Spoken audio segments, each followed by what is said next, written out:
40 దినములు యేసుక్రీస్తు అరణ్యంలో సంచరిస్తూ ఉన్నాడనమాట. అది కూడా ఉపవాసం చేస్తూ. అదే మనం ఇప్పుడు లెంట్ డేస్గా మనం ఫాలో అవుతా ఉన్నాం. అయితే ఆ 40 దినములు యేసుక్రీస్తు అలా సంచారం చేస్తూ ఏం చేశాడు? మొదట బాప్తిసం పొందాడు యోహాను చేత. బాప్తిసం పొందిన తర్వాత అతని మీదకి పరిశుద్ధాత్మ పావురం రూపంలో వచ్చి అతన్ని ఆశీర్వదిస్తుంది, ఈయన నా ప్రియ కుమారుడు అని.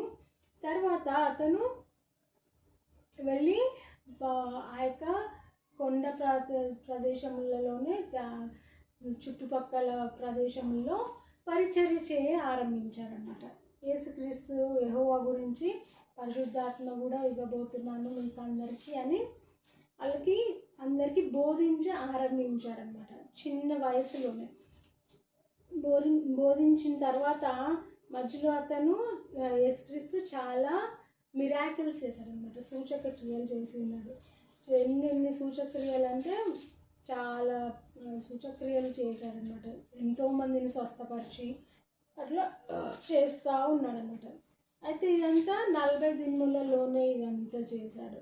స్వస్థత పరచడం, మళ్ళీ బోధించడం, చాలా చాలా కొత్త విషయాలను అవి ఉపమాన రీతిగా కూడా ఆరంభించాడనమాట.